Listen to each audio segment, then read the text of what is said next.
morning from Seattle. It is November 14th, 2025. Our security story for today is the new Indonesian Foods worm that's flooding NPM with 100,000 packages. So this is a self-spreading worm that's been discovered, flooding the NPM registry with junk packages at an alarming rate. And this was reported by Brian Fox on the Sonotype blog. The malware dubbed Indonesian Foods publishes new packages every 7 seconds, creating what security researchers are calling an unprecedented spam attack on the JavaScript ecosystem's primary package repository. As reported by Brian Fox at Sonotype, this worm has already spawned over 100,000 packages through a clever evasion technique.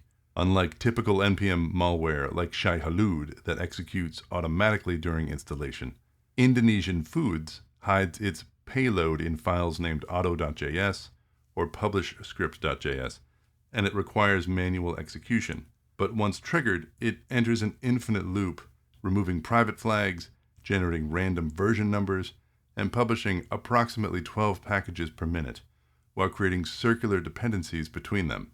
This bug has a financial motive. It exploits the T protocol, TEA. It's a blockchain reward system, and it embeds a tea.yaml file in thousands of packages to inflate an impact score and earn tokens. This represents a new evolution in supply chain attacks rather than stealing credentials like Phantom Raven or Shai Hulud from the last few weeks. It's weaponizing the registry for profit while demonstrating how vulnerable package ecosystems are to automated flooding attacks. So you're probably asking, what is the TEA protocol? It's a blockchain platform that rewards open source developers with cryptocurrency tokens based on their contributions' impact. By including a tea.yaml configuration file in each spam package, the attackers link them to specific T accounts and wallet addresses. So the deviousness of this scheme lies in how the circular dependencies between packages artificially inflate their impact scores within T's ecosystem.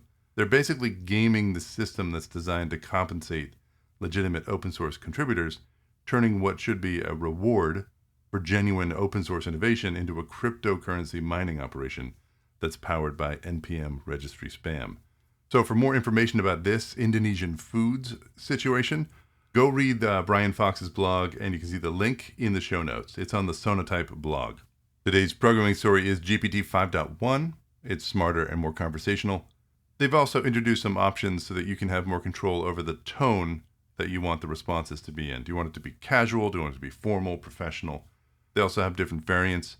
And I've been looking at variants for a couple of weeks now, but they announced them as part of GPT 5.1. There's an instant variant, there's an auto variant, there's a thinking variant. And I think what's impressive here is the instant variant is very instant. It takes about 2 seconds to respond. The thinking variant has achieved remarkable benchmark score improvements, so it's 94.6 on the AIME 2025 mathematics exam, and that's compared to GPT-4's 46.4%. So we're moving very quickly in terms of improvement. 74.9% on the SWE bench verified for real-world coding tasks, and about 84.2% on multimodal reasoning tests. There's a new no reasoning mode, and it also enhances the tool calling performance by 20% in real-world evaluations. So both of these variants show dramatic improvements across the board. GPT 5.1 effectively cuts the error rates by 1/3 compared to previous models on coding tasks. OpenAI reports that the adaptive reasoning allows the model to use compute more efficiently, automatically scaling up its thinking for harder problems while staying fast for simple queries. So for more information, see the links in the show notes. Today's Weird Bucket story is about an artificial leaf that converts pollution into power. And this is from the University of Cambridge via Science Daily. Researchers at Cambridge University have created something that sounds straight out of a sci-fi novel. It's an artificial leaf that converts pollution into fuel at 10 times the efficiency of natural photosynthesis. This biohybrid device achieves a solar-to-fuel conversion efficiency of 10%, compared to the roughly 1% efficiency of natural leaves. Rather than producing glucose and oxygen like plants, it generates syngas-A, a mixture of hydrogen and carbon monoxide that can be converted into liquid fuels like methanol and ethanol. This device combines organic semiconductors with biological enzymes to split water and reduce CO2 using only sunlight. And so what is interesting here is that a natural leaf converts about 1 watt of solar energy into 1/100th of a watt of chemical energy. This artificial leaf converts the same watt into 1/10th of a watt of usable fuel. And this fuel is more like a building block for synthetic gasoline, diesel, and other hydrocarbon fuels. Researchers describe it as solving the intermittency problem of solar power. And we're storing the energy in these chemical bonds. While scaling remains a challenge, this technology demonstrates that we can potentially outperform nature's own photosynthesis to create carbon-neutral fuels from air and sunlight. Personally, I still prefer trees. They're probably more fun to be around than synthetic leaves. So for more information, see the links in the show notes.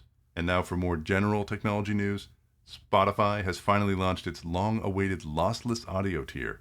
TechCrunch reports that the company is introducing a premium platinum plan at $19.99 per month in 5 initial markets. It's offering CD quality and high-resolution audio streaming.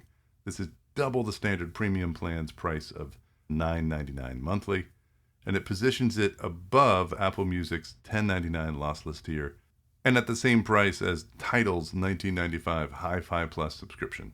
Apple has launched Digital ID, allowing users to add their passport to Apple Wallet for use at over 250 TSA checkpoints domestically.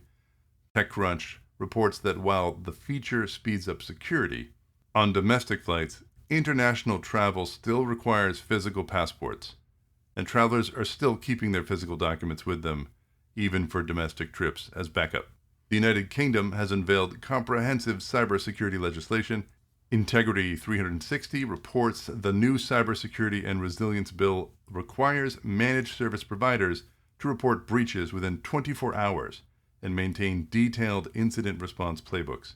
Specifically, any managed service provider serving critical infrastructure must now implement real-time network monitoring, maintain 90-day audit logs, and demonstrate recovery capabilities within 4-hour windows. These requirements that will significantly impact IT budgets across healthcare, energy, and transport.